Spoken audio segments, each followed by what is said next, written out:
Hey guys, welcome to Drink Talk. I'm James. And I'm Christina. And today we're going to be talking about the Dark Tower series. And we're going to be drinking... some Riesling? It's a Riesling. What kind of... Who makes that Riesling right there? Blue Nun? Blue Nun? I don't know. I've never heard of Blue Nun. I have no idea, but it's pretty good. It's pretty yummy stuff. We had it earlier. Yeah, I didn't just drink this right now. I'm still drinking the Special Reserve W.L. Weller Wheated Bourbon. Was it, is it strong or? Yeah, no, it's strong. It's bourbon. It's bourbon. Oh, well. It's strong. And, you know, I probably shouldn't even be mixing it with anything, but, you know, I can't drink that shit. I just can't drink it straight. I'm weak. I can't do it. So, about the Dark Tower series. Mm-hmm. I'm so happy that they're making a movie about this. I cannot wait. I'm like doubly, triply, like quadruply happy that they're making it like it's a sequel, that they're calling it a sequel, because that means only like it means so much. It means so much, and you have no idea. I didn't understand personally because, you know, I haven't finished reading the series. I'm only on Wizard and Glass, but I just couldn't comprehend, like, what if the logical point of a book would be to end the character's story? What is so interesting that you would make a movie about what happens after rather than before? Because the Dark Tower series is already fantastical enough. What are they going to do next? I don't know. You're going to have to read to find out. No spoilers on that, but we will spoil the first 4 books. Because that's as far as you've gotten. Yep, that's as far as I've gotten. So, yeah. I don't want to hear anything about it. I'm very invested in the characters. You're only 100 pages away from finishing it, right? Yeah. You gotta get on that. Oh, man. It's taking me a lot to get to this point because this book was not what I thought it was going to be. It's definitely... It's the biggest departure out of every single book in the series. Yes. Even like in the entire series, like at all, like it's completely different from everything, because it's a love story. Yeah. It's a completely different type of story than what you're getting from the first 3, and then the next 3 after that. Even if you include the Wizard, or not the Wizard, the Wind Through the Keyhole, which you don't really need to read. You don't need to read that shit. I don't know. I may read it if I'm really in love with the character, and then I decide to read it after the Dark Tower series. But I'm not going to interrupt the series to read Went Through the Keyhole because I want to read The Stand next. Yeah. Yeah. Yeah. No, that's a great. Yeah, that's a. Yeah, we're going to talk about that later. But yeah, no, that's a great story too. Oh man, they really need to remake that one. That'd be super duper. Bring back Matthew McConaughey. Yeah, no, have him returning. Cool? That would be so badass if they would have him returning as that character. Oh man, like they picked the perfect person to be playing the Man in Black. Like he's. I thought it was a good choice too. I don't know. With him, like the way he looks, as far as like that long hair, kind of like how he was like portrayed as a surfer dude in his earlier acting career. You know, he was just real laid back and that kind of thing. Well, in other books. In other series, he's called the Walking Dude. The Man in Black is called the Walking Dude. Yeah. So it's kind of like this hippie kind of guy, but he's this evil kind of dude. But I don't know. After reading everything and reading all these tie-ins, and like with all the other books that are like involved in the whole series, I just get this idea of this Man in Black being like not really this evil person, just this person with his own agenda. Like he's not evil. He's just like he's so not immune, but just desensitized to everything that he's seeing, like because he's seen so much already. He's been through this, like the events of The Stand. He's been through this series. He's going through all these different things, all these different past lives, and all these other crazy stuff that happens with him because he's had so many different like crazy experiences in different universes. I don't know, it's crazy, but I just think he's his own man with his own agenda. Do you think the agenda, I haven't read that far, but do you think the agenda is for the Crimson King or just for him in general? Well, no, it's his agenda. He works for the Crimson King, but he has his own agenda. That's just the impression I always got from it, and that's why I'm excited to find out what happens in this movie. I really want to know what's going to happen. I'm like, I hope I get done with the books by then. I think I will be, but we'll just have to see. Yeah, no, and what do you think about Idris Elba?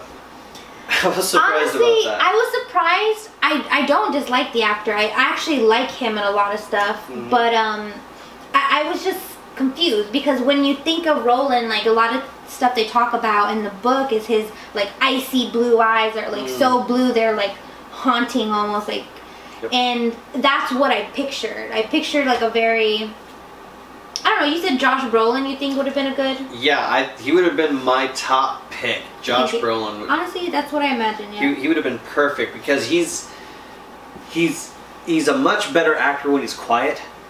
So and that's a lot of what Roland did. Roland, the character Roland, is a very stupid. He's a very stupid person. He's not smart. He's not creative. He's very black. He wasn't the and white brightest of his group. He wasn't especially like charismatic or anything like that. He was just very methodical, very boring, but he thought things through. Yeah, and you know that relates to Josh Brolin somehow. Yes. But still, no. He would be, I think, the best bet for him because I mean, you could like CGI or like just give him some contacts and like that would be perfect. A lot of people were saying, what's his face, Clint Eastwood's kid. I can't remember his name. Scott Eastwood. Yeah, a lot of people were saying he would be the best guy. I don't think so because he is so young. Yeah, he is so young. He needs to be like an old, grizzled kind of person. I mean, Roland went from like maybe 30s or something like that in The Gunslinger to like 50. Like years had passed when we got to the second book. What was it? The Drawing of the Three. Drawing of the Three. Yeah. That was a really good book. That was a really good book. That was a painful book for me because everything I was like, I feel like The Gunslinger was being like mentally tormented by this door thing, and he was just like, I think that was one of the hardest battles for him personally because he had to come into like our world and live by our rules. He was completely fucking dumbstruck. Oh yeah, when he came through, yeah, when he had to like, I don't know, I thought that was one of the cooler parts of the book because after reading The Gunslinger, I mean, The Gunslinger is kind of a weird book to get through because it was originally written in weekly. It was submitted to a literary journal. Yeah, it was in the journal or something. Yeah. So it wasn't all in one piece. It was actually changed. It was revised and expanded throughout in a lot of these copies of the Did you know that's the same way Great Expectations by Charles Dickens was written? In a book, like a journal or whatever, like a magazine. Oh, that's pretty cool. Yeah, so I don't know. I thought that was pretty interesting, and I think Stephen King said this was one of the only ones that he has revised, but he hasn't revised all of them, has he? No, because this is the only one that needed to be revised on, like because they were they talked about John Farson in the original, and I think I remember reading the original. Maybe I just read parts of it, but they talked about John Farson being a place, and then the good man being someone completely different, and those two people are supposed to be one and the same. I don't know, because that interview that was with George R.R. Martin that I watched with him, he was saying how he needs to go back and revise all of them. So I don't know, maybe at the time he had only revised this one, because that's what he said. Yeah, well, I mean, there's no need to revise the third. Like I said, there's a lot of things, a lot of discrepancies in the original. Like there's a part where he's in Tull, and he's when he's eating his burger and doing his thing there, he's actually reading a newspaper. Well, as you come to find out, and this is, you know, spoiler I guess, but as you come to find out through the series, paper in his world is like gold. It's like, if you find that, I mean, that's extremely valuable. Yeah. Because paper is just, there's it's no trees, paper. Yeah, there's no paper anywhere. Like, you have to make it yourself or come by it, and it's extremely rare. So he had to revise that to where he wasn't reading a newspaper or like a magazine anymore, and different things like that. Wow, I don't remember that part at all. Yeah, well, because it didn't happen. Out. Yeah, it was taken out. Yeah. But there's a lot of little things like that happened that he had to revise on this, but the by the time he was getting these kind of revisions done, he was already he'd already finished writing the second book in the series. Well, I don't know. I mean, let's talk really quickly about the end of the Dark Tower book, where Jake dies. I was totally not expecting Gunslinger? that. Yeah. End of Gunslinger? Yeah. Yeah, I wasn't expecting it either. I was kind of disappointed, but at that point didn't care enough about Jake to really At that time, I was like, you know what? Roland is really invested in this kid. He hasn't cared about anybody for a long time aside from that girl, Allie or Alice or whatever, from the bar until... Oh, Allie, yeah. That's about it. That's the closest he got to anybody. And now he's actually... Right? He killed her. Somebody used her as a shield and he shot right through her to kill them. He did not give a shit about her. But, like, Jake, he, generally felt something for him. And that was, like, really interesting, I think, at the end of it. Yeah. It was definitely cool. I mean, it was definitely nice having Jake around because he kind of explored Roland's character a little bit more, because up until that point it's a weird story. It's him walking through the desert and then him remembering something, and then while he's remembering something it's going back even further in time, and then it's telling that story, and then it's going back and forth on that, and then it comes back to the real time, and you're like how like you're trying to keep up. It's a weird thing to try and grasp these first couple of chapters. Yeah. I don't know. But yeah, no, the second book is really good. It ties in really nicely from the first one. And I like the introduction of Detta Walker. I think she was Odetta and Detta, that whole thing was very interesting, I think. Yeah, no, that was... I think... You see, that's why it's so weird that they cast Idris Elba the way they did. I mean, with him being black, of course, because that created that whole racial tension between Detta and Odetta. That's true. I did not even think about that. Yeah, that was the biggest reason why everyone was like, well, hold up. I mean, you know, like, not racist or anything, but like this was a huge part in the whole fucking series. You know, it was a big part of not the series, but like that tension in the book. Yeah, exactly. That is why Odetta did not trust Roland and Eddie to begin with, because they're two white muffas. Yeah. But what if they turn it around and in the movie make Detta white? And she calls him the N-word. That'd be an interesting take on it. You know, I didn't even think about something like that, but yeah, that's pretty. You know what? Could you see Roland? I could just picture it. He'd be like, "What the fuck is a nigger?" Like, yeah. What? He would be so confused because he doesn't know that language. He just, like, I don't even think he even discusses, like, do they even mention, like, race out on there? Or, like... Well, you know, like, yeah, you know, I can't think of any time where... He specifically said they're white or black. We really don't know what race any of these people are. Yeah.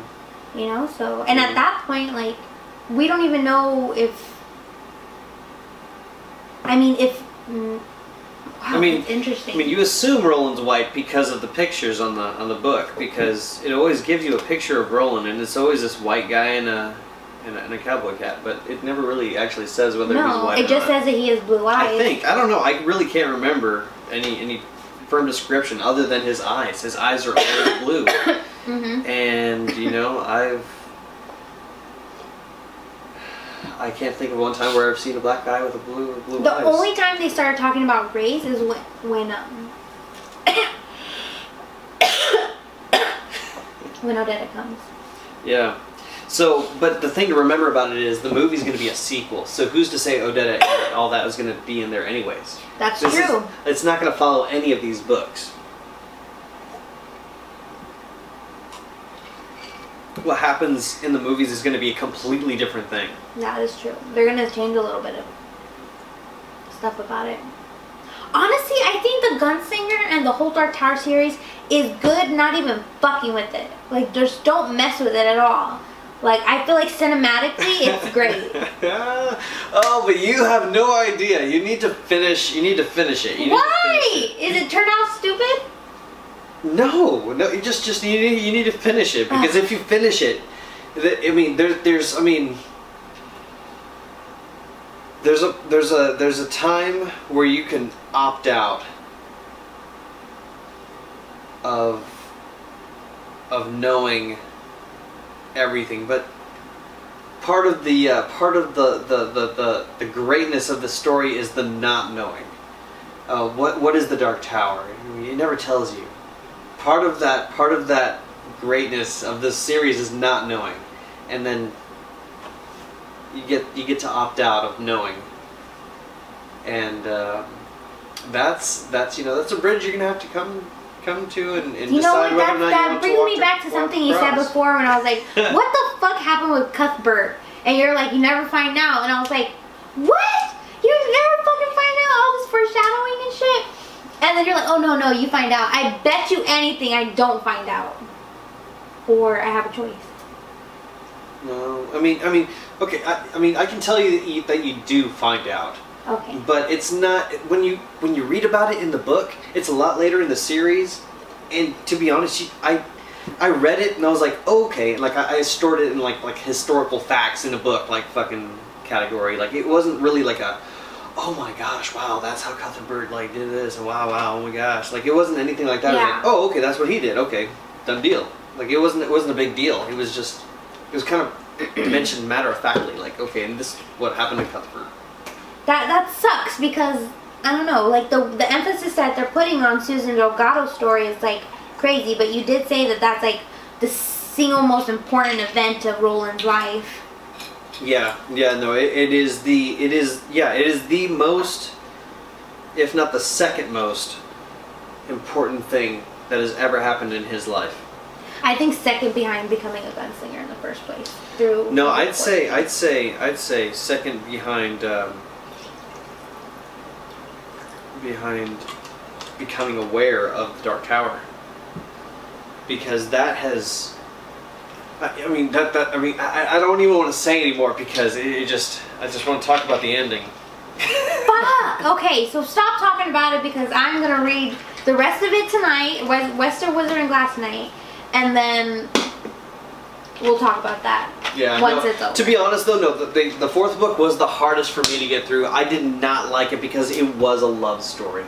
I was really upset because up until that point it was like a sci-fi, like Western spaghetti, shit. like it was Italian, like I don't know what it's called, a fucking Italian Western. Italian Western, yeah, you know, a gelato Western.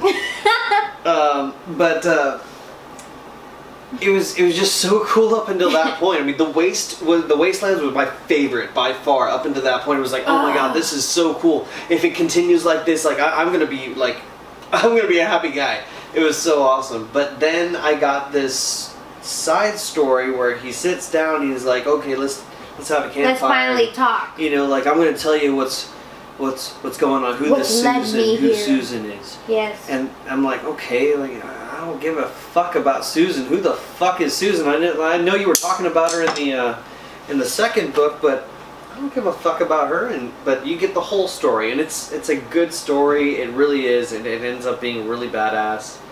And I don't know. I had different feelings, and maybe that's because I'm a girl. When I first started hearing it, I was like, oh my god, they're so in love. Like, I was so happy. But the thing that spoiled it for me was the fact that I read the first comic and already knew what happened to Susan. Yeah. So I couldn't even enjoy their love story because I was like, you know what, she's... That's right, yeah. No, if you pick up the Dark Tower, it's by Marvel, the Dark Tower series, The Gunslinger Born, you actually get the prequel to the... I'd say the prequel to the movie too. I mean, for sure, prequel to the movie and prequel to the book, because it tells about Roland's beginning, how he became a gunslinger, and his whole backstory with Susan Delgado. Yeah, Susan Delgado, and it's pretty much his most defining it's the most defining point in his life. It is amazing. Yeah, it's very important to him. The comic is great. I love the comic, but now reading Wizard and Glass, I'm like, shit.